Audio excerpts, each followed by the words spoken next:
We are talking about how you can protect yourself from other people's bad moods, how you deal with annoying coworkers, and boy, oh boy, do we have a juicy question at the end of this conversation today from Celeste about gossip. You are gonna just love her question.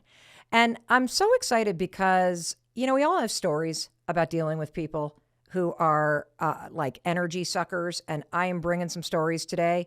But I want to make sure that you leave with some tools. And so I not only got some of the fun stories you're going to relate to from my own life, but I've got really visual metaphors and tools that are simple to remember. They're sticky. You can teach them to anybody. And so, one, you're going to learn how to put up an energetic force field.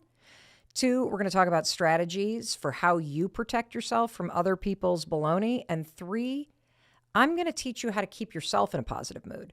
Because that means no matter what's going on around you, you can be a force for good. And you can protect your own energy, even when people are testing your patience or trying to suck your energy dry. So let's jump right in with a question from a listener named Veronica. Hi, Mel. It's Veronica. In the workplace, and I'm sure in other spaces too, I find that there are some people who, whether they are conscious of it or not, project their panic and anger in emails and communications, which more often than not turns my fine day into panic and anger as well. They are people who kind of bring the house down with them. How can you hear what they are saying and not be emotionally affected by it? Thank you. Veronica, that example of the emails, like when you get a text in all caps, or you get one of those emails where you can hear the edge in somebody's voice, and you're just like, why are you doing verbal diarrhea at me right now through this email? Because you would not speak to me this way. And I have this story. So I was in Los Angeles last week, and we were checking in at the front desk, and this woman comes like huffing and puffing from the elevators, okay? And she's doing that kind of walk where people are they're like really hustling and shuffling on the floor, and their elbows are really pointy, like they're trying to pump their arms to make them walk even faster and with more authority. And she had this high pony, and it was swinging in the air. And she had a really fancy like piece of luggage she was dragging, and a duffel bag. And then there was this woman behind her, kind of huffing and puffing behind her too. And they walk right up next to us at the front desk, and she kind of slams her hands on the table as Chris and I are in the middle of talking to the woman who's checking us in. Now, keep in mind, the woman who's checking us in, it's probably 9:15 at night in Los Angeles. She looks like she's probably 24. And I assume, given that I have a 24-year-old daughter and I have a 22-year-old daughter, that she is probably a recent college grad who has majored in hospitality. And now she is in a 2-year intern program where she is working in a hotel in a city she doesn't live in. And she's got that kind of big blazer on that doesn't fit quite right. And you can tell that she's exhausted. And so I got this huffy, puffy, annoying woman next to me who is clearly entitled. And she's angry. What is she angry about? Oh, well, the doors to her balcony, they don't close all the way. I didn't even know there were balconies on the rooms in this hotel. I mean, I'm not in that kind of room. So she starts like venting at this woman, venting at this 24-year-old woman in a hospitality internship program who does not have the authority to do anything, who is clearly exhausted, and who, by the way, is not responsible for the door to your balcony not working. And so why are you just vomiting on this poor gal? And you could see the life force just drain out of this woman who was standing at the front desk. And she apologized. She said she would get the manager who wasn't in and would be in the morning. And then the woman huffed and she puffed. Well, what are you going to do about it now? I can't stand it. Like, I can't stand people like this. There is no reason not to be kind to other people. There is no reason not to ask for help in a polite manner.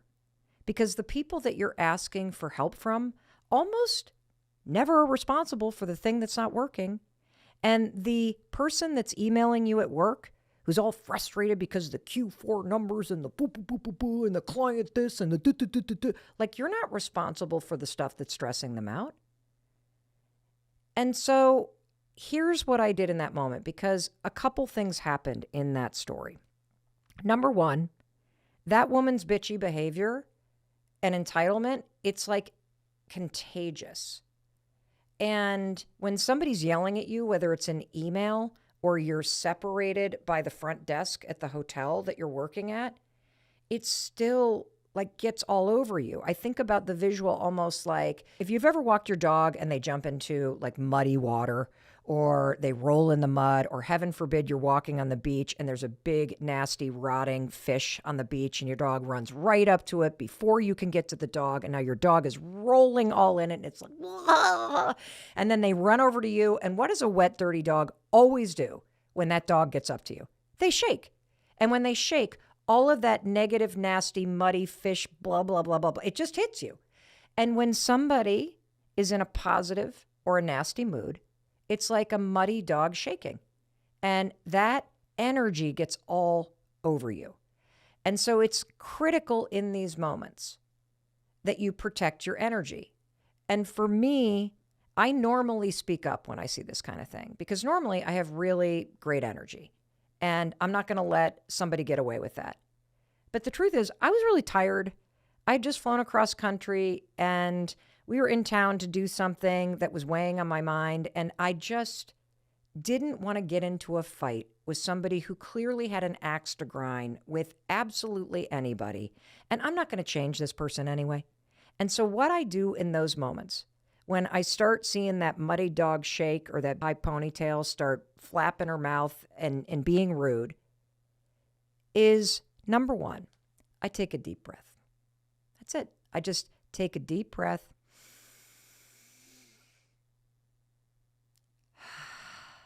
And there's a breath technique that you can use called 4-7-8. I don't remember who came up with this. I'm sure some will put it in the show notes. But you breathe in for 4 seconds. Hold it for 7. Then out for 8.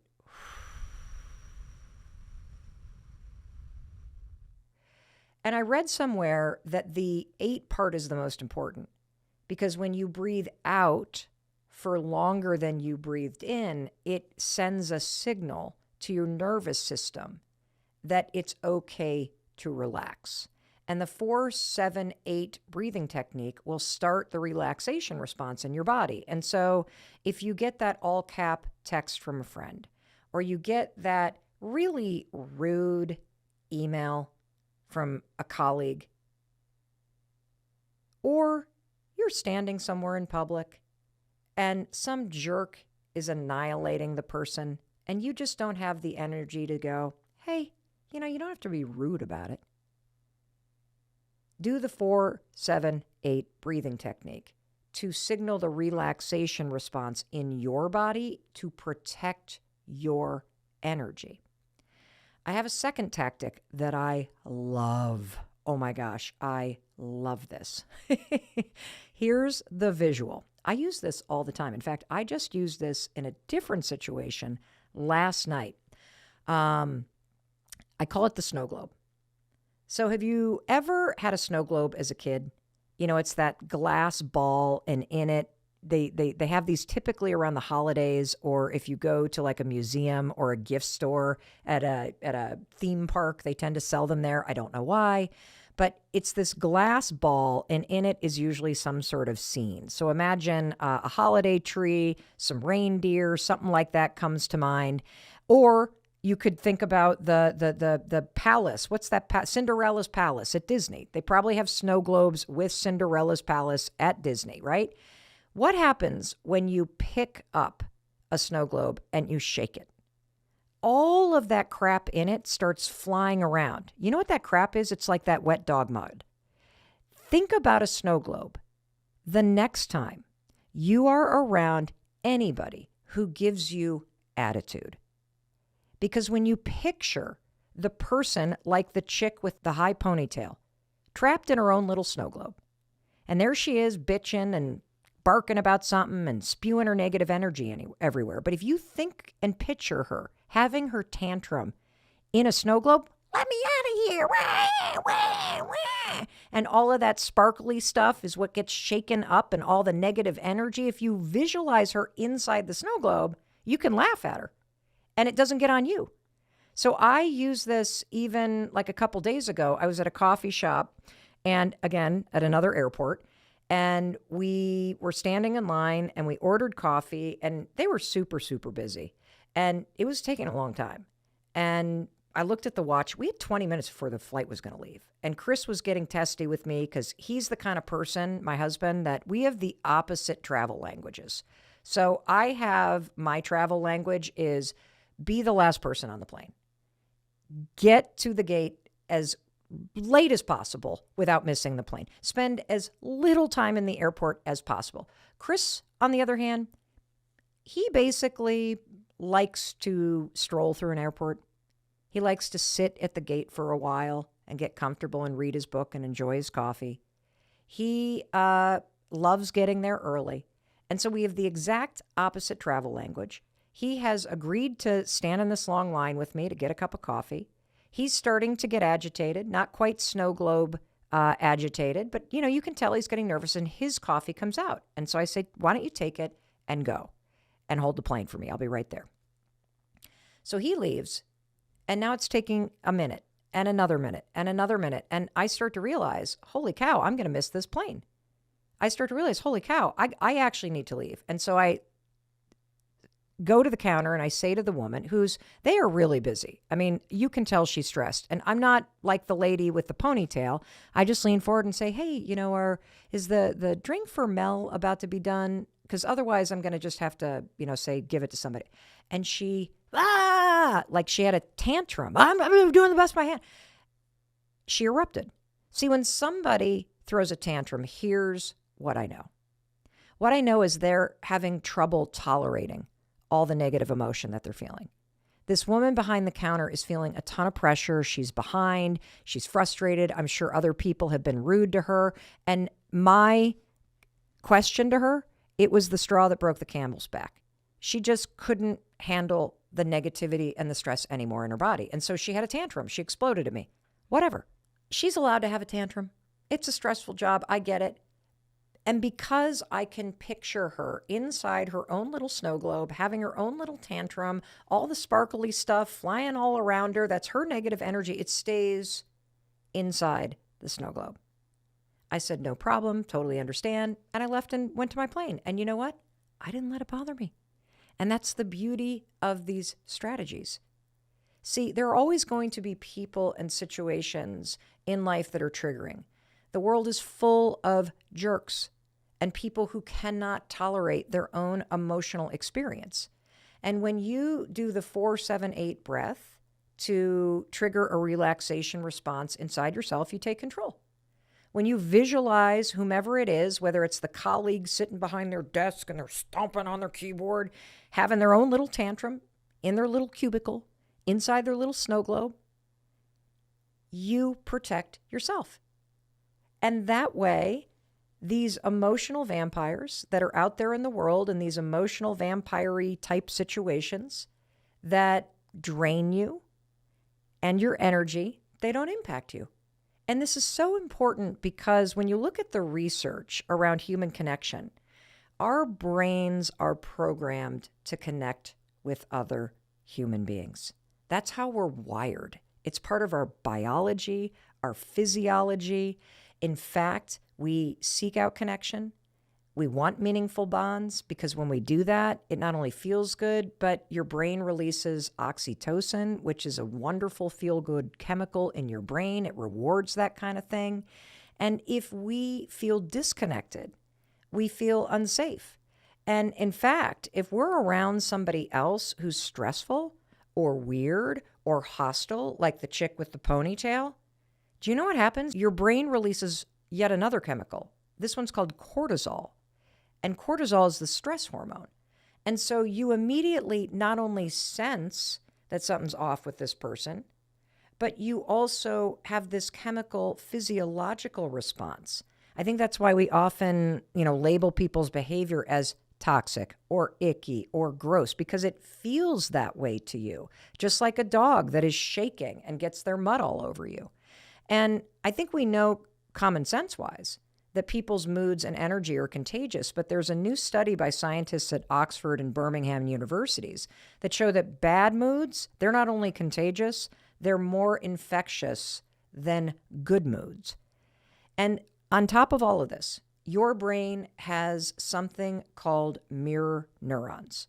Mirror neurons are amazing because what they do is in nanoseconds, they can process and register any human being's facial expression, body language, tone of voice. It's absolutely unbelievable. And what ends up happening is your mirror neurons make you start to mirror the same emotions as the people around you. This is why when you're watching a movie and that sort of sappy music comes on, or somebody in the movie starts to cry, your mirror neurons are what are triggering you to start welling up too.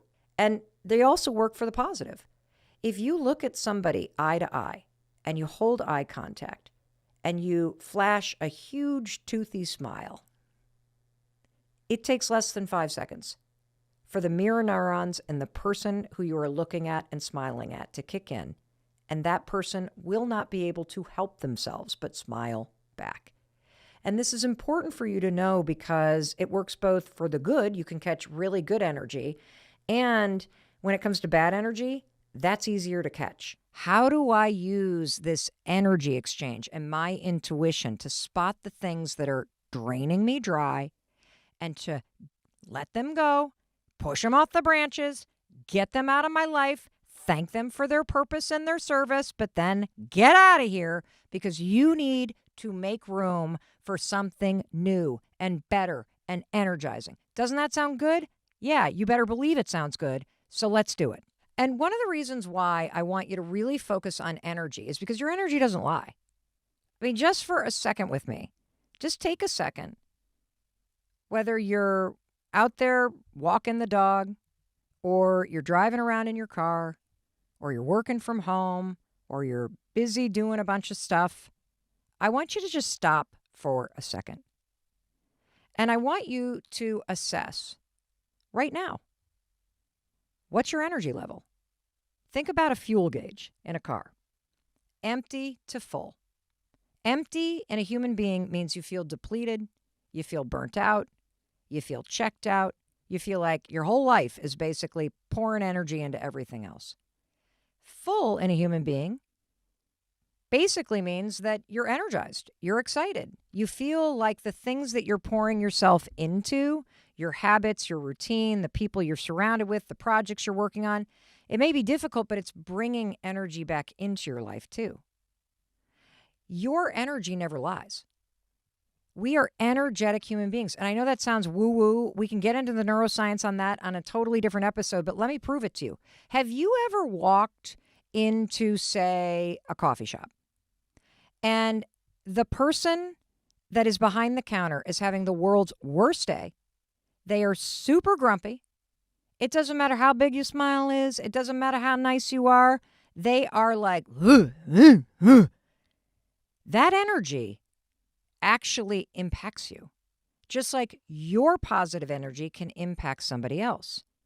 Energy is contagious, and most importantly, when you hang out with your friend Mel Robbins, I'm going to teach you to start to pay attention to it, and I'm going to teach you to trust it, because energy is also tied to intuition. And we're going to get into this tool of how do you assess, is something giving me positive energy? Is something giving me negative energy? Is this a relationship that is one way, or is this something that gives me something in return?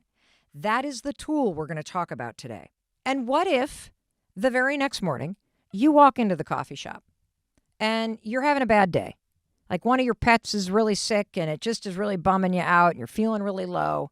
And the person behind the counter is just the nicest person on the planet. And they look you in the eyes and they give you a big smile and they are really cheery and they compliment you. And they maybe even ask you, hey, how you doing? You're like, I'm not doing so great. Oh, I'm really sorry. Coffee's on me. How do you feel? You feel better because they poured their positive energy into you and that lifted you up. Energy is contagious. It also always tells the truth. It's like a compass. In fact, a compass runs on magnetic energy. That's why a compass always points true north. It never lies. Your energy doesn't lie either. It's why you feel kind of off around certain people. It's why if somebody texts you and you don't like them, you're like, ugh. But if you like the person, you're like, oh, yeah, cool. Energy never lies. So let's talk about how we're going to use it, okay? So I'm going to break the topic of letting go into two different types of situations. And in each one, I'm going to explain how to use energy and paying attention to the energy inside you, both that you're giving, that you're feeling, and that you're receiving back, in order to know when it's time to let go. So, situation number one is super easy.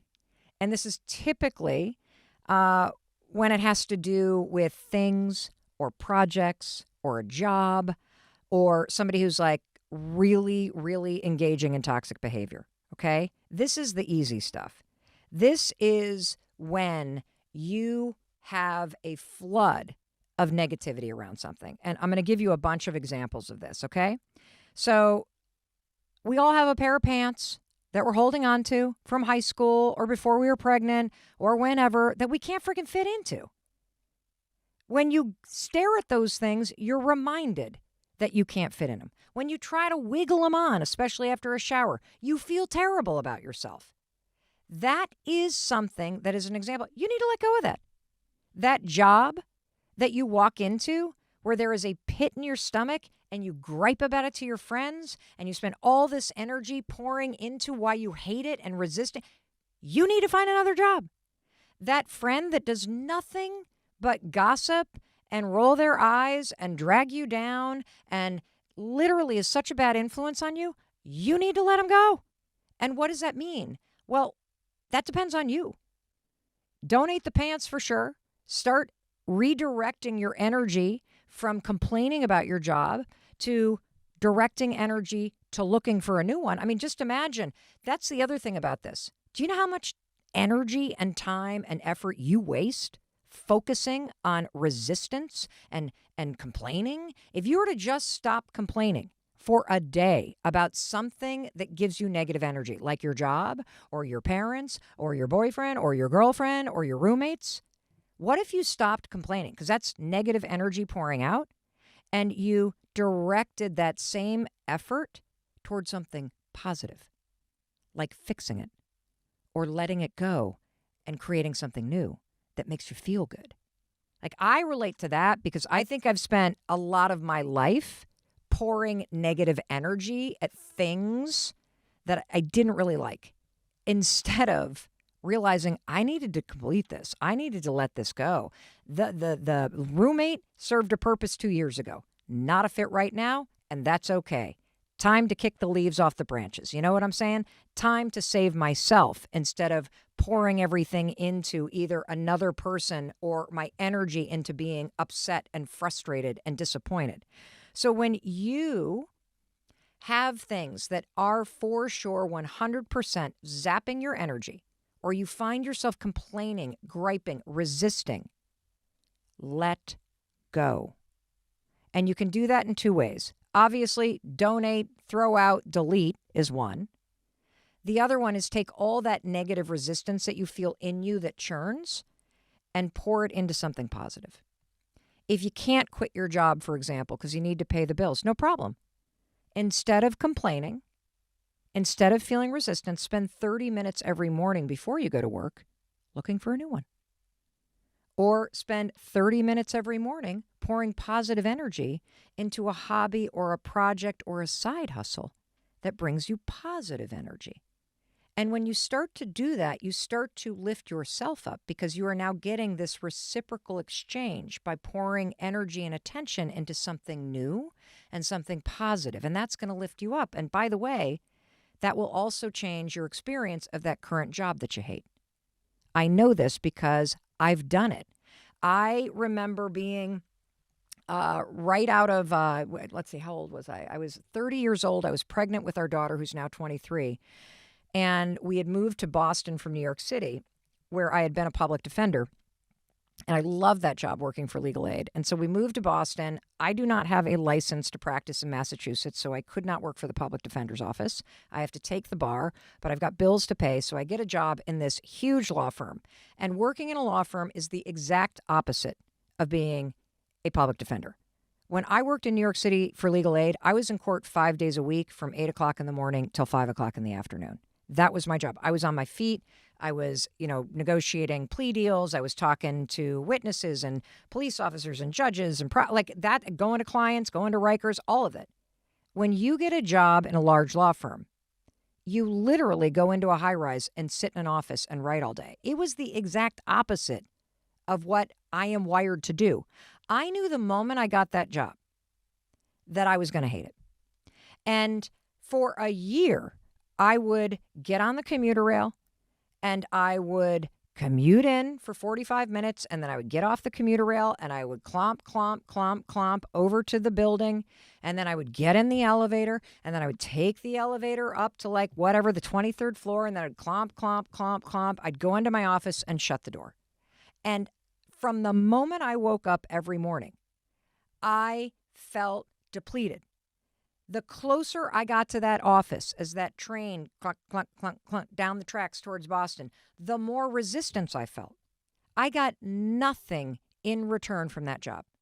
Yes, I got a paycheck and I needed it, so it served a purpose, but I was getting nothing of value back. Because when I looked at the partners in the law firm, I knew damn well that's not the life I wanted. I knew that this was not a fit for me. But I'll tell you, I made the mistake that everybody makes. Instead of recognizing that that's how I felt, instead of channeling all of that angst and resistance and into looking for something else, I sat there miserable and I felt depleted and I felt awful. And I'm going to confess this to you. I didn't even take the advice then. You know what happened to me? I got pregnant and I had a baby and I went on maternity leave. And when I was on maternity leave, that's when, with distance from it, I was like, okay, there is no way I'm going back there. No way. Now that I have escaped, there is no way I'm going back. And we've all had exes like that, right? Where you're like in it for so long, you finally let it go and break off. And they're like, what the hell was I thinking? Now that I'm on the other side and I'm away from that like energy suck, I don't want to go back to the like energy sucker vampire thing. What the hell? But when you're in it, that negativity vortex can keep you spinning and stuck. You convince yourself, but I need the money, but I can't do this, but I don't have it. And then you're so depleted from your complaining and the outpouring of energy and the wrong thing that you're just stuck. That was me. So I get pregnant. I go on maternity leave. Holy cow, I am free from the vortex of negativity. I've been let go, but now I got to go back. And so my husband, Chris, says to me, look, I know you don't want to go back, but here's the problem, Mel. We have a mortgage and we have a baby. And you will go crazy being home. And so here's the thing. You need to find a job. Your maternity leave ends in exactly 3 months. So that means you have 12 weeks to find a job. And you have to make $60,000 a year. That's it. And you know what's interesting? If you give a human being a problem to solve, we get pretty creative. And I'll tell you what, the night before my maternity leave, I not only landed a job, it wasn't for 60 grand, it was for 55, but that was enough. And I walked in the next day and I let go. I what do you say? I guess I quit, but they didn't let me go. I quit. But so what I'm trying to say is do not make the mistake that 30-year-old Mel Robbins made. Do not do that to yourself. Do not waste a year of your life spinning in that negativity energy vortex. Your body knows. Your spirit knows. Get rid of those pants. Push that project to the side that you don't feel inspired to work on anymore. Let it go because it is sucking your vitality dry. And I want to just remind you that we're talking about reciprocal energy exchange. That's why these situations of the pants that don't fit and the friend that's engaging in toxic behavior or the job that sucks your soul dry, there is nothing that you're getting in return? Nothing. In fact, what you're getting in return is more negativity. Those jeans in your closet make you feel bad about yourself. It's bringing you negative energy. That job that you're complaining about, that you go to day to day, convincing yourself you can't leave, you can't find some la da da da da da da, it's bringing negative energy into your life. And so these situations are super easy to spot because there's no reciprocal value to the relationship or the pants or the project, period. Now what I want to talk about is the more complicated situations. Those situations where it's not clear, where you feel guilty, where maybe you're taking care of an aging parent or a child that's struggling with mental health stuff and it is depleting as hell.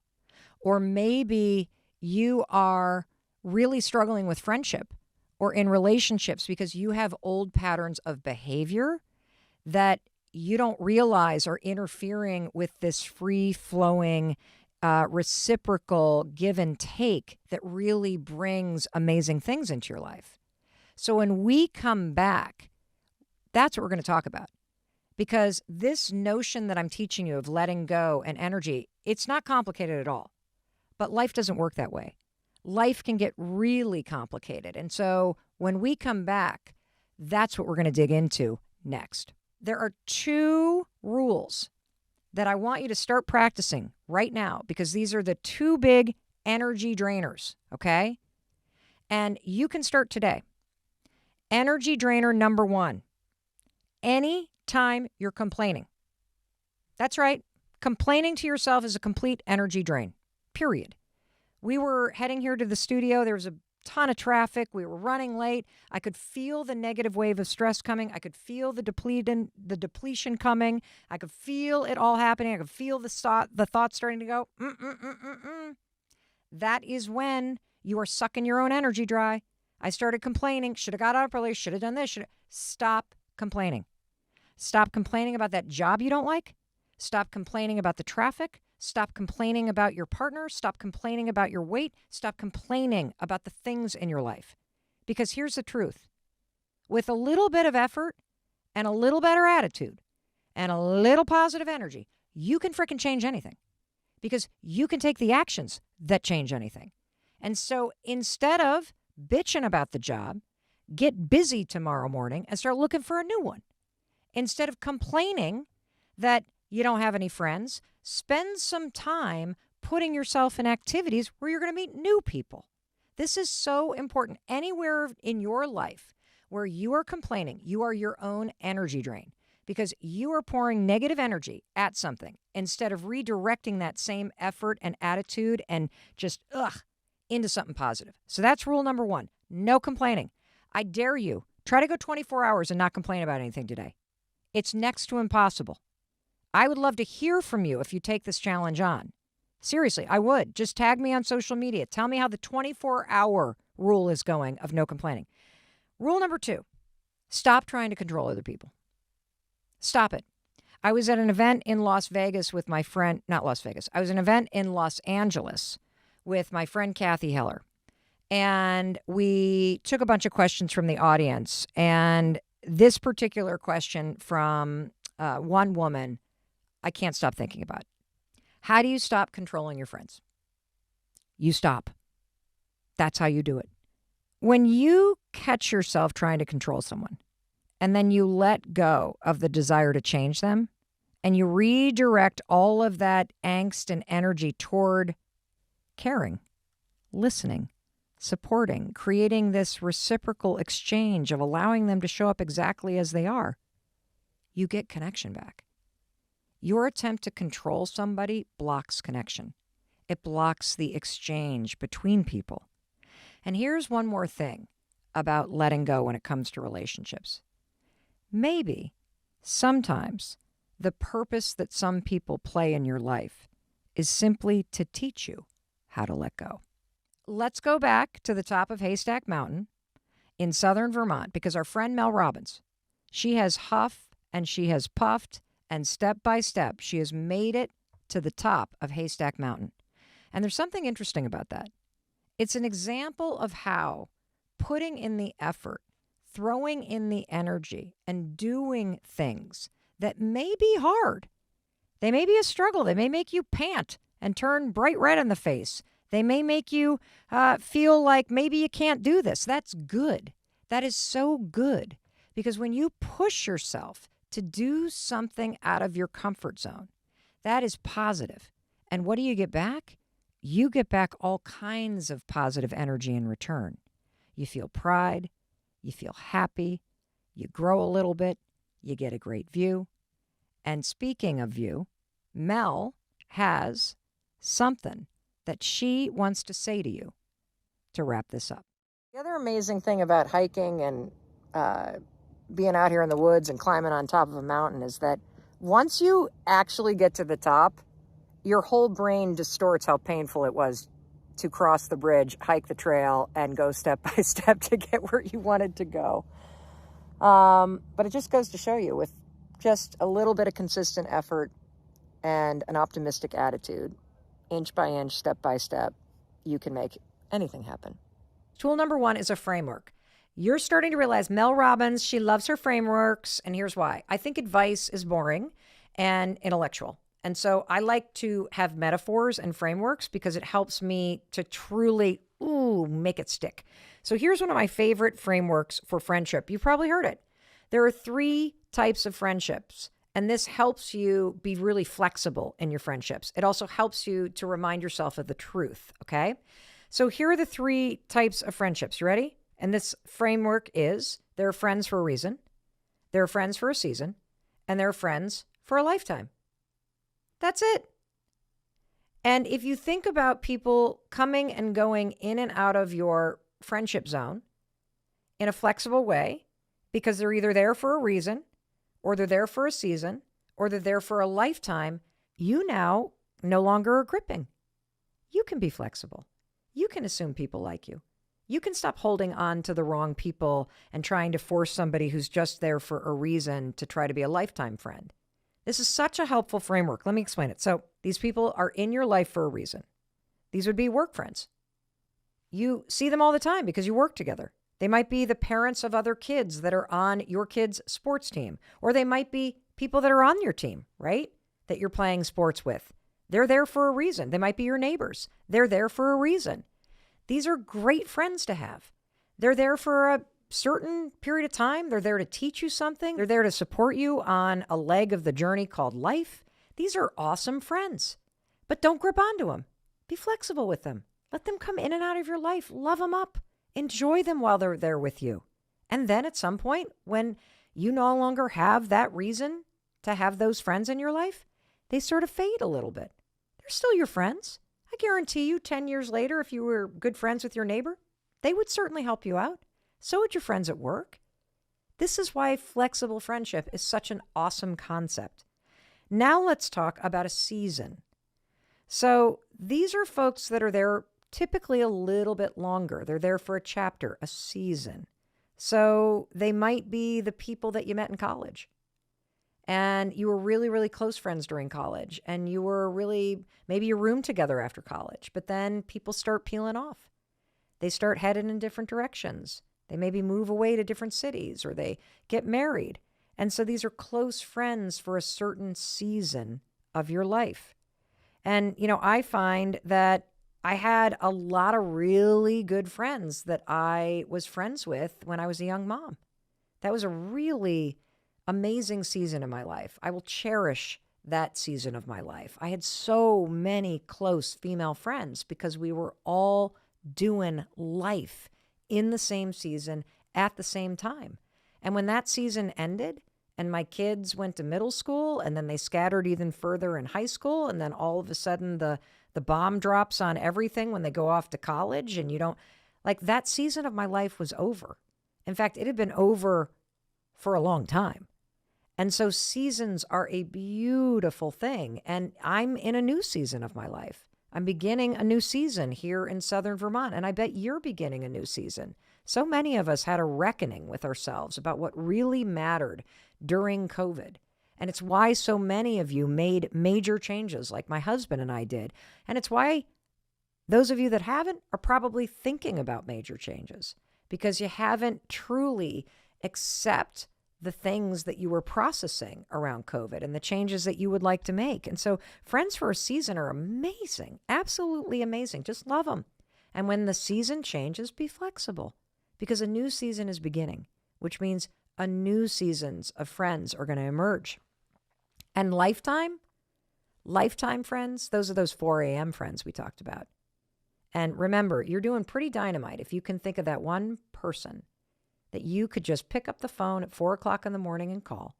And you know that they would pick up and just chat with you just because you wanted to talk to a friend. So, tool number 1, use that framework to enforce this flexibility. Reason, season, and lifetime. Don't force people into the wrong category. This is a big one. Please stop being mad at people for not being who you want them to be right now. Sometimes some of the most generous and beautiful and loving things that you can do for people is to graciously let them go and let them grow and let them be who they need to be in this season of their lives. Now let's move on to tool number 2, which you are probably going to hate, and that is you need to take action. That's going to require you to step out of the comfort zone of your couch and the comfiness of a Friday night alone, binge watching TV, and push yourself to get out of your comfort zone and make the effort to make friends. And this effort part's really important. There was this enormous study done at the University of Kansas, and this was mind-blowing to me. And I found it to be, again, another very helpful framework because I think you're not a dummy, and neither am I. I know that if I sit alone in my house, it's not like friends are going to come calling and I'm going to suddenly have strangers show up that are going to become my new friends in this season of my life. I know I need to get out of the house. You know you need to make the effort, but we're not. And frameworks and research help me go, oh, this actually is a big deal. Oh, if I do want to change this and I want to stop feeling so lonely and I want to stop swimming in the toilet of comparison and dislike and insecurity, I got to climb out of the toilet. That makes a lot of sense. But this research from University of Kansas kind of blew my mind because it puts friendship into a timeline and hours perspective. Making friends, check this out. They studied how many hours it takes to make a quote friend. And this is fascinating. That as a student, it's very different than what it's like to make friends as an adult. This is why it can feel hard, because most of our lives, we were in seasons where we were forced to be in groups. Like think about how you're in a group in elementary school and that's how you meet your friends. And then you're in a group in middle school and that's how you meet your friends. And then you're in a group in high school and that's how you meet your friends. And then you're in a group in college and that's how you meet your friends. And then all of a sudden your 20s hits and boom. Everybody scatters. And you're like, where the hell did my friends go? In fact, I did a interview with Alex Cooper, who hosts Call Her Daddy. The episode is called, Where Did All My Friends Go? And we focused on this phenomenon in your 20s where you feel like you don't have any friends anymore. And the reason why is because for the first 25 years of your life, your friendships were basically handed to you because you were in settings with large groups of people moving at the same pace through life together. And as soon as you graduate, you're on your own, baby. It's a whole big world out there. And if you think it's hard in your 20s, wait till your 30s, 40s, and 50s. And now you have the tools, so we don't need to freak you out. But this is normal.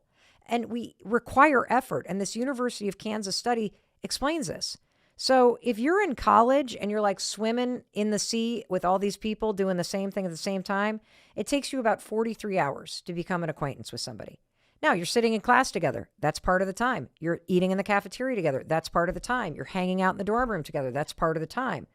When you're an adult, to become a casual friend, it takes you 94 hours. Why? Because your patterns are very different when you're an adult. You don't have as much overlap.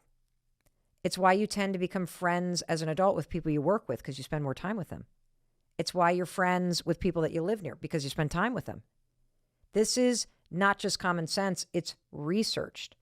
And in order to go from just a casual friend to a really good friend, if you're a student, it takes about 57 hours, which makes sense because you're spending more time together. So you're sharing more experiences together. For adults, we need about 164 hours. That's so sad. This is why it's so important for you to have this perspective and for you to understand it's going to require effort on your part, and that's okay.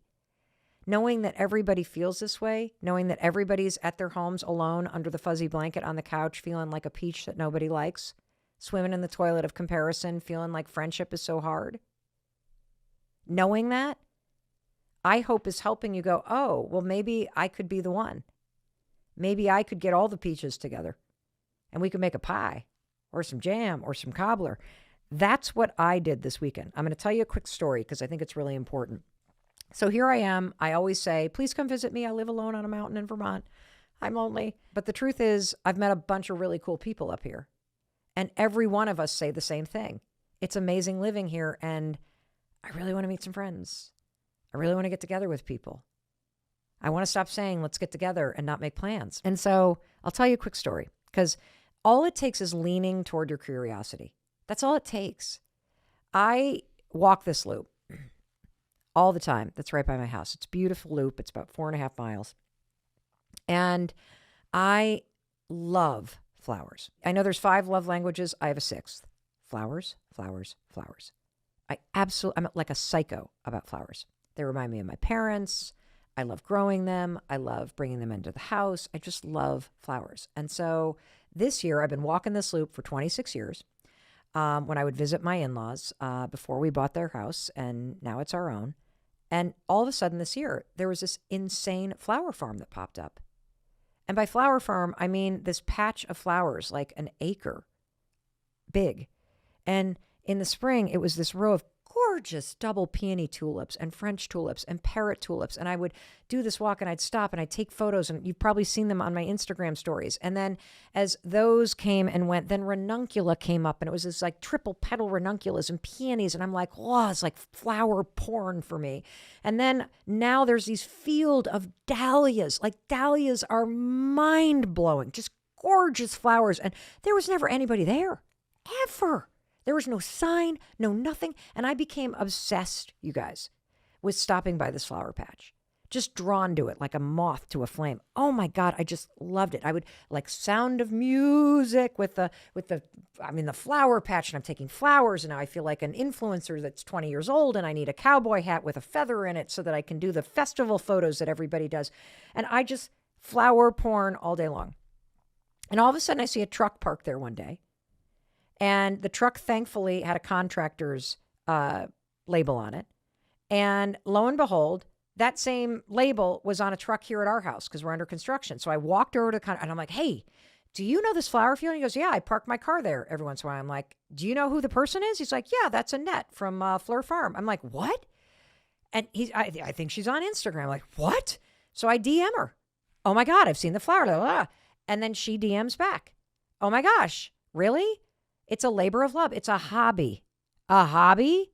Yeah, I work full time. And I've been really worried about like how I'm going to get all the dahlia bulbs out. And I'm like, well, I'll help you. You'll help me? And so next thing you know, just by following the energy, following the connection, leaning into this season of my life, leaning into the curiosity, I DM her. She DMs back. I come to find out that she has been planting flowers in this new season of her life. She sells bulbs online. She is going through some stuff personally. And I'm like, well, I know some other women. I'll get these other women that I know to come and hang out with us. And I'll see if we can't like make something happen. And so we get 13 women to show up at the flower field on Saturday. I didn't know any of these women. And I knew some of them. I knew the ones that I invited. And then the friends that I invited invite other friends. And it was this army of new women here in southern Vermont that showed up to help another woman dig dahlias out of a field on a Saturday. And she and I have been texting ever since. So I met all these new people. We connected over something we're interested in. We now have a group chat called the Dynamite Dahlia Dames. And so Annette and I are texting. Wait to hear this. When we both showed up, she said to everybody, I'm so overwhelmed because I'm so alone And introverted, I never think anybody would help. I have trouble asking for help. And so as we're texting, she writes, I'm so grateful for everyone's kindness and presence and the joy there was in the field this morning. It's been a hard and a lonely path thus far, building a vision shovel by shovel, digging my way to a new life. Boy, I relate to that. I really relate to that. And then suddenly, out come all these fabulous women. Yes, I'm very, very happy because that morning was my highlight of my week too. So the challenge now is leaning in again and setting a date again and moving the ball down the field. Because as we know from that University of Kansas study, that it takes time and it takes effort. And we all need each other to be making the effort. And so the final tool that I'm going to give you is something that is so simple and so impactful. And I have so many friends that now do this that I'm stealing this from. And it's very simple. Every single day, make it a habit to text a friend. Just out of the blue. And if you want to amplify this, take a selfie video. Hey, I'm just on my walk and I was thinking of you. And hey, my dog says hello. And you not only underestimate how much people like you, you underestimate how much it means to somebody when they hear from you. This isn't just me. This is research that was covered in the New York Times recently about how receiving an unexpected text from a friend makes you immediately feel connected to that person, and it makes the friendship stronger. Make it a practice every single day as you start your day to reach out to one friend with a random message. In fact, I want to share one with you. So I love my friend Glo Antonimo, and she's an incredible author and podcaster and just puts out incredible content and motivational speaker, and I learned so much from her. And she is so great about this. I want you to listen to this random message that popped in my phone literally a month ago. There was her beautiful face just sending me a video message, and I'm going to play it for you because I want you to listen to it as if she's sending this to you. Mel, hello. It has been almost a month since our last video message. I was reading one of my daily devotional type books, and I thought of this, and I'm like, who can I send this to? And you came to my heart, so I'm going to read it out loud. You are human. You will make mistakes. Hopefully, you'll make a whole lot of them because that means you are trying. And trying means you are fully alive. It also makes life a hell of a lot more interesting. So here's to making more mistakes. Here's to living.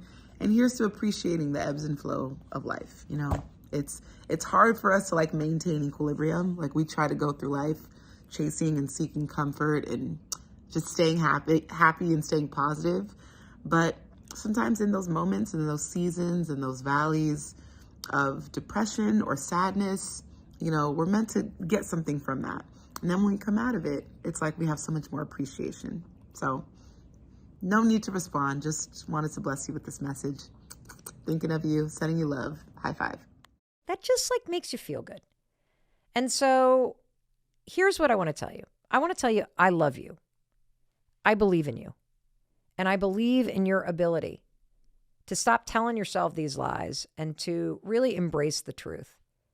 The truth is you deserve amazing friendships.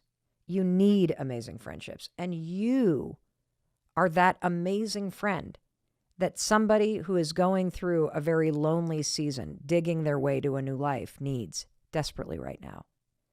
So 5, 4, 3, 2, 1.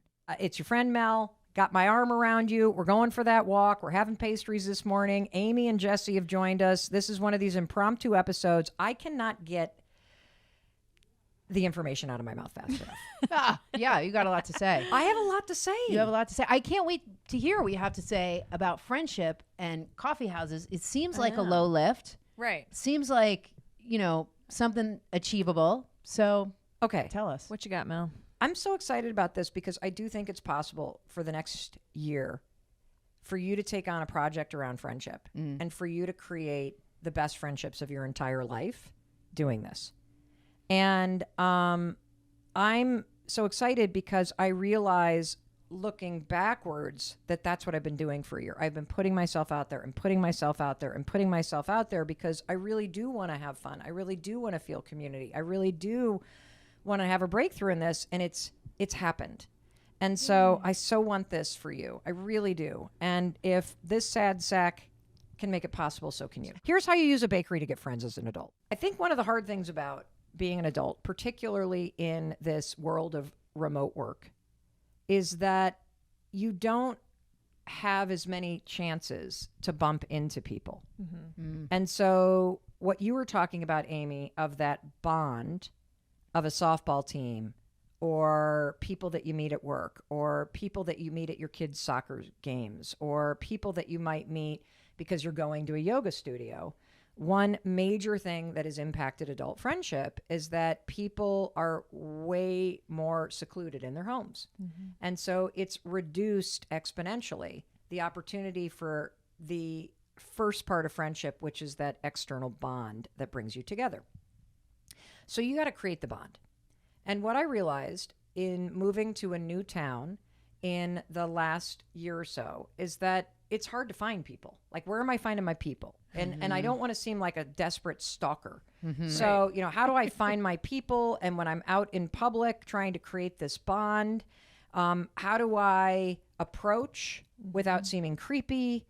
How do you do that if you're introverted? Like, this is weird. Yeah. Because you also, it's not like we're all freshmen in college again, because people that are out in public, you don't know if they're new to the area. You don't know if they've been here forever. Are they tourists? Yeah. Yes. I don't know. Yes. And so we sort of opt out of these opportunities. Yeah. And that's where the coffee shop comes in. So first, I want you to think about your town. And I'm going to tell you something that's true that you've probably never thought about. There are 4 types of coffee shops in your town. Okay. There is the chain. So Dunkin' Donuts, Honeydew, Starbucks, insert your favorite chain. Okay. Yep. And that's one type. There is the first responder coffee shop. And I'm going to explain more about that. That's where the EMTs, the volunteer fire folks, the police officers, they're all gathered there every morning. There is the kind of like the neighborhood local coffee shop, which is the place that a lot of moms stop by quickly to grab, the regular, the carrot muffin, the latte or whatever on their way to school, or maybe they meet their mom friends after school. And then there's the 4th type of coffee shop in your neighborhood, which is that super kind of high-end one. The kind of place where people wear an apron with leather straps and the pastries look like you would pay $75 for them. Right? Yeah. Okay. Are you getting a cocktail or a coffee? You don't know. Yes. Yeah. And you have to think about it and identify those 4 types of coffee shops, because the coffee shops themselves create an opportunity to create that external bond that is needed in order to form a friendship. Hear me out. Yeah. Because all 4 of those types of coffee shops automatically, like the sorting hat in Harry Potter, sort out the kind of people that walk through the front door. Yeah. I could see this. Yeah. Right? Yeah. I'm with you. So if you think about the first type of coffee shop, the chain, Yep. that is not a great place for you to create a bond with anybody that you want to become friends with. And I'll tell you why. Because those kind of coffee shops are very transactional. Yeah. A lot of them have mobile order. A lot of them have drive-through. And so the entire psychology and energy of anybody going to that coffee shop is get in and get out. Yeah. Get in Yeah. and get out. Make it efficient. Get in and get out. Don't want to be seen. Correct. Right. And if there is somebody sitting in there with a laptop, they are likely going to be sitting there with a laptop, not every single day, because they will probably be asked to not use it as their local library. Yeah. But they're likely going to have headphones on. Right. Because they're trying to get something done And because that kind of coffee shop experience is so transactional that people are in and out and in and out and in and out, it's a very distracting place to work. Right. And so that, while they may serve great coffee and it may be an efficient way to put a mobile order in and zip in and get your coffee as you're commuting somewhere else, it's not a great place to create a bond. Yeah. So we're going to just move that off the table. Okay? Yeah, makes sense. Second type of coffee shop in every community is what I call the first responders, salt of the earth coffee shop. This is where the people that grew up in the town, the old timers, the volunteers that keep our town running, the highway, roads, kind of what's construction workers. Yeah, like I love these road maintenance. Yes, they got the best damn donuts in town. And the little cups of coffee. Oh yeah, the saucers. those like thick saucers. Yeah. This like used to be the diner crowd. Yeah. And it's an institution. It's an institution. Yeah. And when you're new, it is intimidating as hell It to is. walk into it, even though it's true. all of the most best, amazing people. Nicest Who know people. everyone. I Yes, know. they make They your ha- town yeah. run. right. Yes. But it feels, Like an insider. yeah. Yep. It feels like a Yeah. hard casing on top of that you have to kind of crack And you feel like through. you have to It's sit why. down there. Yes. Yeah. Yeah. Now that kind of first responder, salt of the earth. Thank you for your service, everybody. We love you. Yes. The backbone of our town. That kind of coffee shop proves my point, because that coffee shop experience where everybody gathers, they're always there having their cup of coffee before work, or they're always there after plowing all the driveways out in a snowstorm, Very routine. right? That coffee shop has created their bond. Yes. They Wow. prove that it's possible. Yes. Never thought about that. Right? Yeah. And great by point. sitting there over a cup of coffee and having it be a ritual to start their day together most mornings, their friendship is deepening. And a couple things about this kind of coffee shop. Best donuts in town. No question. No question. No question, best Yeah. donuts in town. They probably have a croller, that Yep. big, kind of Oh. donut thing that you're going to dip in. I'll tell you what they don't have. Those kinds of coffee shops never have a machine that makes cappuccinos and lattes. You're right. Don't have espresso. Right. Yeah. No. You know what they have? They have the kind of institutional coffee pot maker that has the two pots. Yep. Yes. It's like a metal tea and the two pots with the black Yes. handle. Mel. Yeah, Right? you can and get- sort of the opaque Yeah. like thing, and then they pour the coffee in, and then Yeah. they've also got the cream where you pull back the little packets and Yep. you have to shake them, right? Yep. Oh yeah. Like So that's that coffee shop, and so here's the thing I want to tell you: if those are the kind of folks that you really connect with, and this is my entire extended family. I come from a line of farmers and machinists and COs and sheriffs and nail technicians and school administrators Right. and people that own bakeries. These are my people. Yeah. Yeah. But it is so intimidating when you're in a new town It is. to penetrate that older, not older as in age, but that old school Established. all bond, Yes. established crowd. Yeah. Yeah. It's like being a kid and sneaking into the teacher's lounge. It is like that. Yeah. But if you're lucky enough to do it, Yeah. they're going to be great people. Yes. You're Yeah. in good hands. But I Yeah. think that if these are the kind of folks that you know are your folks, if you just show up every week and you sit down, they will put their arm around you. Yeah. You Yeah. just got to start showing up. And so that's coffee shop number 2.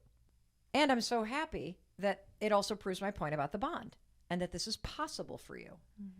We're going to take another quick break because I want more of this pastry. Get in there, Mel. And when we return, I'm going to explain coffee shop number 3 and coffee shop number 4. And then we're going to get into some really great techniques that you can use once you pick which coffee shop you're going to try to establish your bond in to make the approach. Stay with us. Awesome. Welcome back. get in here, Aim. It's your friend Mel. This pastry is so damn good. It came from coffee shop number 4.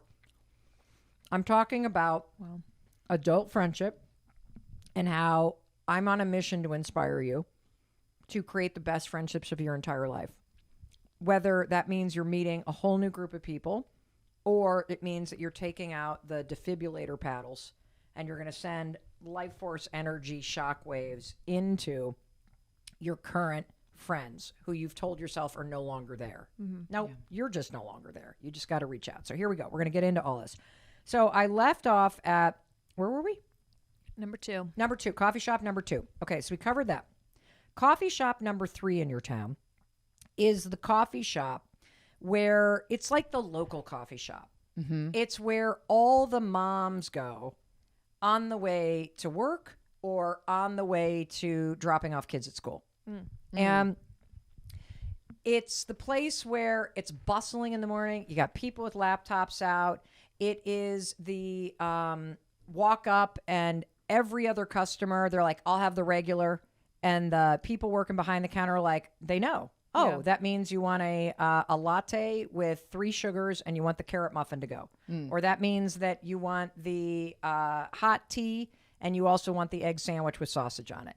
And so it's this community-driven, very busy, bustling. They're usually busy till like 11 because a lot of people meet there after dropping off their kids. Like it's that kind of place. Yeah. So Right? it's different from number 1 because it's maybe not a franchise and it's just more local. Yes. The local feel. Yep. Yeah. Yep. Okay. And different for number 2 because it's not really the place where you see the established group Yeah. almost every morning. Yeah. Okay. This is the place that if I had to meet you at 10 o'clock to catch up, we'd meet there. Yeah. You know what I mean? Like- Solid food, solid coffee. Yeah. Like you know you're going to get the right yeah, thing. but exactly. it's- They got the little punch Plus, cards. baby. where you Yeah, buy the the loyalty coffees, the loyalty program. cards. Yep. Yeah. They might okay. even have the alphabetized index on the desk, for your cards. You can leave it there. It's, Oh, it's okay. like that kind Yeah. of place, right? Yeah. They might convert to sandwiches, Yeah. at noontime. Yeah. Right. That kind of place. Right. They got and all the way more food. teenagers, way more food, and all the teenagers in town work there Yes. in the Yeah. summertime. Uh-huh. And you see like little Joe who you knew from 6 months old, and now he's 16 and he's Yeah. serving Yep. you your matcha. Yeah, Yep. exactly. Okay. Exactly. And one of the other things I'm going to layer into this is that, again, the sorting hat reference. Certain types of people go to certain types of coffee shops on a regular basis. I'm not saying that we don't frequent all 4 because I do frequent yeah. all 4 of these. Sure. Oh, yeah. But there is my go-to that really I feel more at home in. Yeah. Yeah.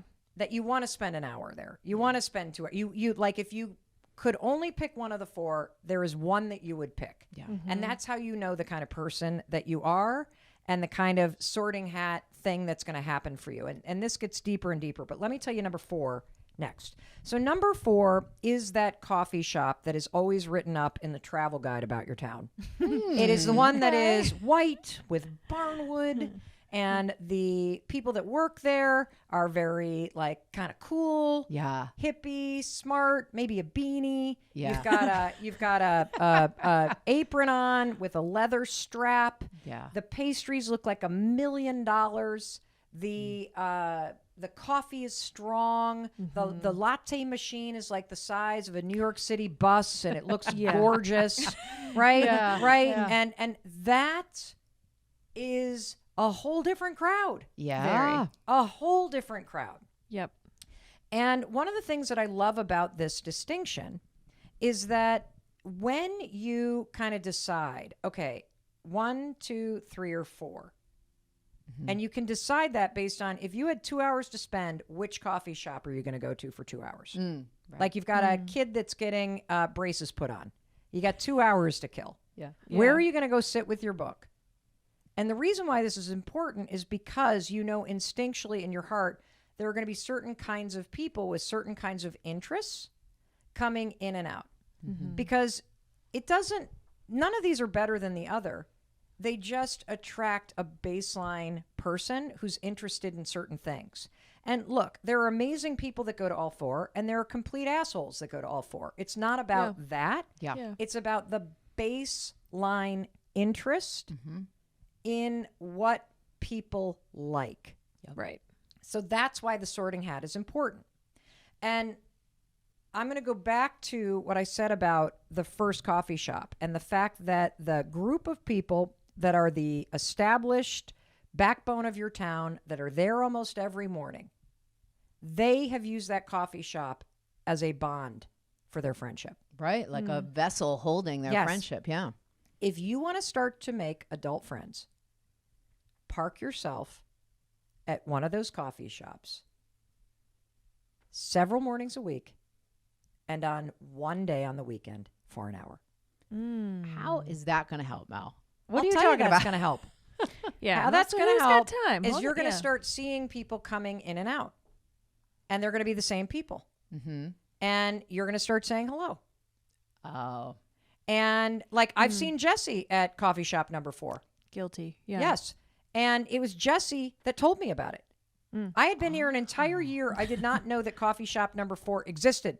Wow. Because your eyes were closed. Yes. To the friendship. Yes, I was still thinking I was just going to have dirt around my house. So Yes. I'm not like going to a Mel, coffee shop. living in her ant farm And with so, all the dirt. Yeah, Jesse was like, have Jesus. you been to this coffee shop? And I'm not going to name it because I don't need stalkers showing up there, even Yeah. though I'd love to promote all the coffee shops in our town. Yep. Yeah. But I was like, no. It's not. Kick rocks. No. I walked into that place. I was like, am I in Brooklyn, New York? Yeah. There's a person with a beanie. Yeah. There's an espresso machine.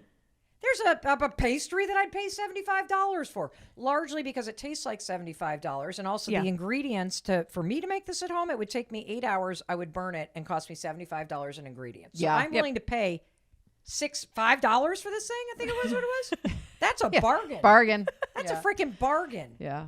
And when I walked into this place, I was like, oh my God. Yeah. Oh my God. Yeah. And so here's how this works. This becomes your go-to place when you meet people elsewhere to meet at. Yes. Yeah. So anytime you meet somebody new or somebody introduces you to somebody in the town, you say, how about we go get coffee on Saturday morning at 9:00 at the such and such? Yes. Now, here's where this starts to build. As you meet new people, here's what you say, because I always meet my friends there at 9:00 on Saturday morning. You're That's a creating good an ad right institution. there. You're creating your Yeah. bond in your institution. You know what? You know what's hitting me right now Tell about me. all of this? Friendship is a verb. Oh. Like when you're saying, "Oh, let's meet up for coffee," or let's, let you park yourself there, and then you have to actually, park yourself at the coffee shop, and then you actually have to talk to people. Yes. Friendship is a verb. Like you got Yes. to be doing things. It's an action word. Like you have to make it happen. That's Yes. what's hitting me right Yes. now. Yeah. And the Good more you point. go there, the more you start to know the staff and the owners. Yeah. And then you'll see who else knows the staff and owners. And then that gives you an in. Don't you just love this place? How long have you known so and so and so and so? And here's another way that you can like strike up a conversation. If you're standing in line, turn to the person next to you and ask them, what's the best donut? What's the best muffin? What's the best pastry here? What do you recommend? Yeah. That's your in. Yeah. Yeah. That's your in. And here's the other reason why I don't like category number 1 for this kind of friendship building. And the reason why is it's so transactional. Who in their right mind turns to anybody at a Starbucks or a Dunkin' Donuts is like, what donut do you recommend? Yeah. Like, no, like you're like, idiot. They've had the same ones for a decade. What do you mean, what ones? Have you never been here? The menu has not changed. Yes. And plus, you don't know if they're just driving through Yeah. Yeah. Yeah. on their Right. way somewhere else. Yeah. Pit stop. Yeah, it's a pit stop. And so this allows you to start to create that bond. It gives you a place where you're always going to say you meet people on Saturday mornings there at 9:00 in the morning. And that's your parking spot. That's your bond. And then you tell people that every time you meet them there, and then people start to bring their friends. Yeah. And that's how it starts to grow. And here's another tip. If you're shy and if you have trouble approaching people, here's the best way to approach for anybody. Look at something the person is wearing, or look at some feature like glasses or nails, Yeah. or a hairstyle, or a Right. hair or color, or Right. braids, or whatever it may be, Earrings, or a weave, jewelry. or earrings, Yeah. earrings, jewelry. Compliment them. Compliment them.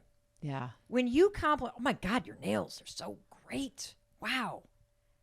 People literally light up like a light bulb. They do. Oh, They yeah. do. Yeah. I know I do, right? Yeah, Like, yeah. And so everybody else must too. Yeah. Yes. Yeah. Yes. And if you're new, I would say this all the time to people. I'm new here.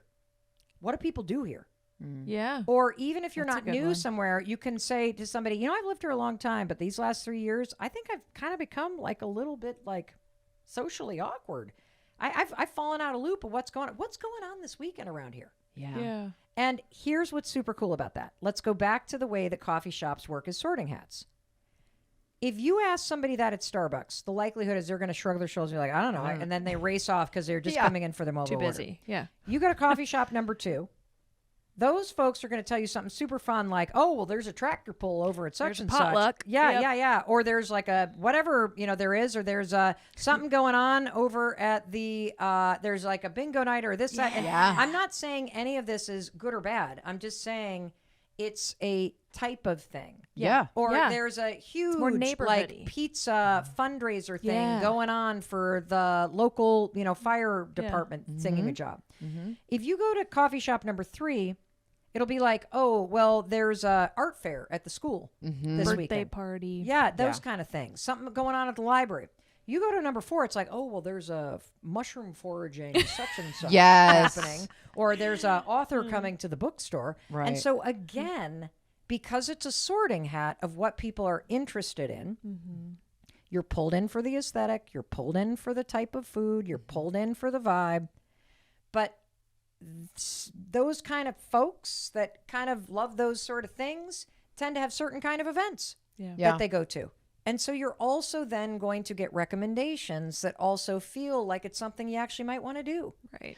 Well, and what I'm also getting from this is that it's a better spot to make conversation at number 4. Because it's not transient where people are going in and out. It's not institutionalized. It's not focused around maybe kids or work or something like that. It's a great place to strike up a conversation. So go where it's a little bit easier. Yes. I think. Yeah. And here's one more recommendation that has really helped me. And again, I think I've demonstrated over and over that I can put myself out there. I don't give a shit. Like, it's an emergency to solve the loneliness problem. Yeah. And so I have no problem because I have no problem going up to people and saying, I'm new to the area and I desperately need friends. Like, if you guys need friends, let me know. Yeah. I did. How do you people meet people here? And most Yeah. people laugh and say, I feel the same way. Yeah. Yep. And even if you have been in an area for a long time, there are 2 things I want you to do. It is okay to live in an area for 20, 30 years and feel lonely. And it's normal, and I think most of us do because of the last 3 years and quarantine and remote work. It's okay to do all of this in your own town where you've always lived and to say to people, I've become a hermit. I'm trying to like make some new friends. Like if you feel that way, you guys want to start a walking group or something? You want to just meet here on Saturdays so we have a touch point? Right. And then if people say yes, I get their cell phone right then. I text them right then. And here is a power move. You say, make fun of yourself. And the second I walk out of here, I'm going to forget what you look like. So why don't we take a selfie? So we remember Ooh. That's a good idea. this moment. Yeah. Yeah. And so that when I text you, you're not like, who is this freak from the coffee shop? What are you talking about? Yeah. And Love so that is a major thing. And I say that because for the first 6 months, I started using this coffee shop strategy on adult friendship. Yeah. I didn't do that. The selfie thing. You didn't do that. And then weeks would go by and somebody would text and be like, hey, you want to meet at the bakery? And I'm thinking, who the fuck is this? Who do I Awkward. give my name to? I don't Yeah. even, like, Not and then good. I've got ADHD, so I would Right. have deleted the text chain. I'm like, who the fuck is this? And now geez. you're embarrassed because you're like, who is this? All right. What's your name? Yeah. Yeah. And then you walk in and you're thinking, okay, what person am I Yeah, looking that's not for? a good start to the friendship. So Yeah. you smoothed Yeah. it out a little bit with Yeah. the selfie Yes. thing. I think that really is a power move. Yes. Yeah. Really Yes. good. And that also shows you're super determined. Right. We're getting together.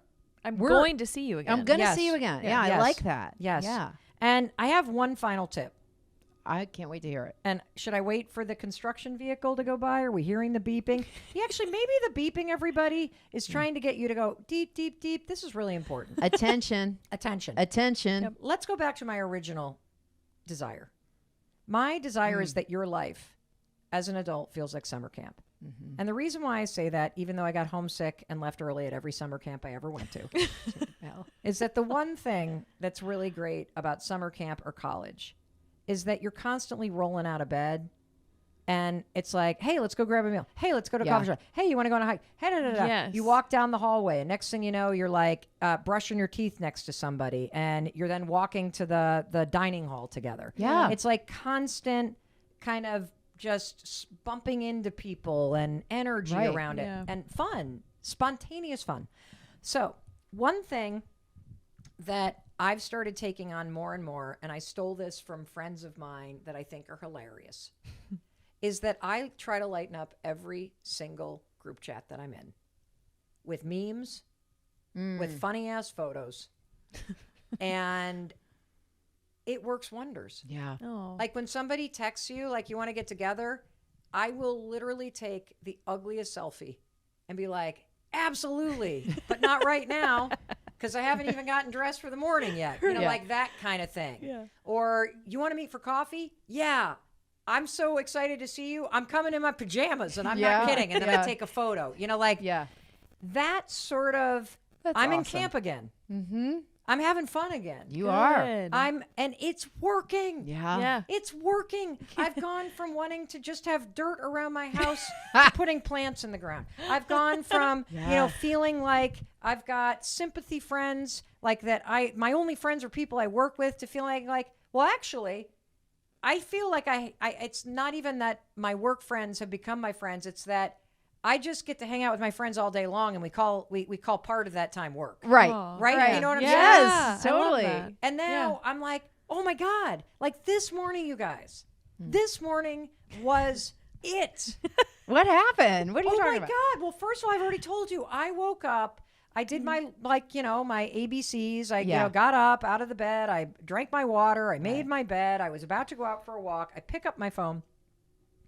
And there is this literally long text chain of Amy and David going freaking off. Yeah. Like with each other at 5:30 in the Wow. freaking morning. On a Friday. On a Friday. It's Wow. Friday, people. You got to double down. Literally. Come Like they on. are going. I'm trying to think. Ooh, that is it long. It started at 5:06 a.m. Oh, with my a video from I David. was in my REM cycle then. Jeez. Of the mist in the valley. I can't, I home sweet home. Amy says, I just can't. I was just thinking about you. He's like, I'm good. I'm ready. Amy's like, super. What are the weekend plans? David's like, get my health and wellness underway. Start figuring my business out. Relax. Blobbity, blobbity, blah. What time is the card pull? Yeah. Amy pulls I love cards, that. as you know. Amy's like, jumping right in. Super. Pulling the card at 6:45. Guys, I'm sleeping as all of this is going on. David's like, ooh, all my poems are now edited, so I'll probably get after that. Like, Wow. they're still going, you guys. Yeah. It's not even Day. 6 o'clock. It's 6:20. Yeah. 6:20, I wake up, and I see the last thing, which is, Mel, get in here if you're up. I'm like, I love these people. So we text back in the morning, It's like and a then camp. all They of a just walk sudden, to your cabin and start. Yeah. waking Well, you David up. did. He came over to my house. Oh, and we did a you're going walk to the cabin in the morning. Yeah. It really is like a cabin. I said I feel like I'm in college or a camp. I just fucking love you guys. yeah. Oh. And then I said that, I'm going to head off to this Pilates class, and then I'm going to stop for an 800,000 calorie pastry. And then David's like, Mel, this is way better than camp. It's fucking amazing because we can have wine here. And then What time are we talking now? That sounds That like was David. 7. What time is it? 7? Okay. and then I love this. I walk into my number 4 coffee shop, and guess who's there? David. And then guess who pulls in? You, Jesse. Hello. And then guess who pulls in? Maxine, our other friend. no way. Because she was having a meeting there. Oh, of course. Because, of course, where do you go to have a meeting? Number 4, baby. Well, yeah, or number 3, or Or number whatever, 2, yes. but just don't go to number 1. Yes. Right. Because you're not going to establish the bond there. Right. Yeah. Right. How freaking cool is this? So cool. And this is available to you. What did you two get out of this conversation? It's so, I want to say easy. It's easier than we think, than we give it credit for. Yeah. And I think it helps in our small little town that you can remember people's names and you're going to bump into someone. But I never did this even in the city when I had access to 10 coffee shops, you know? Yeah. Never tried because you just stayed in your bubble. But here it's so special having this. And I'm with you. Like, it's just so cool to go to a place and be like, oh yeah, there's my friend. And then I'm going to bring another friend here. Like, I'm trying to meet someone this weekend for coffee. 9 o'clock and Saturday morning. I'm going to take her to number 4. Uh-huh. Yeah. I'm meeting at 9 o'clock Saturday morning, tomorrow morning. Done. Nice. Okay. I will. I'll do It's that right so before I cool. go to Jane's game. Oh, Jane's fun. soccer game. See? Yeah. Okay. And so, you know, to those of you that live in a bigger city, here's the thing though, your neighborhood has all these places. And your favorite place to go exercise has all these places around it. Yeah. And your kid's school or your office has these 4 places around it. And so get intentional, because getting serious about adult friendship, which means A, stop lying to yourself. You do have friends. All those people that were your friends that you saw all the time and those bonds that kept you in proximity that have disintegrated, your friendships are still there. It's on you to reach out. Number 2, use the coffee shop model. Use the coffee shop model and get intentional about this. And you be the first, and you be the one pushing it, and you bring the fun. Number 3, approach. Just be interested in people. Yeah. Be open. Make sure you get their contact information. Yeah. Take a selfie. At least take a photo of the pastry or whatever so you can remind them. Yeah. Have a kind of that go-to. You do it every week at a certain time, and then people start to aggregate, and that feels like you're connected to something. Yeah. And it's sort of like church used to be, I think, for a lot of people. I think so. And I think what I love about this is it's something you do anyway. Yep. You're having your cup of coffee anyway. Yeah. Are you going to do it alone, or are you going to do it with other people? Like you said, Mel, like you're going to exercise anyway. Are you Right. going to do it alone, or are you going to do it with other people? I was talking to my mother-in-law who was talking about how she used to get together with her girlfriends and fold laundry together. Oh. You're doing it anyway. Yes. Party. How cool is that? Yeah. You're cooking dinner anyway. Why Yeah. not invite a friend, have both your families come on over, Yep. enjoy the time together, and Yep. make it a friendship moment. Or weeding. And I like if love- we traded weekends. Did we talk about I that? love weeding. Yeah. Or You like do? like when you were painting your Well, house. if you want to come here to weed, Yeah. I will come to your house and do something else because I can't stand weeding. I'm in. Yeah. Yeah. Something All right. that you don't love. I remember when you moved in and you were painting your house, and I was like, I got to get after that because I love.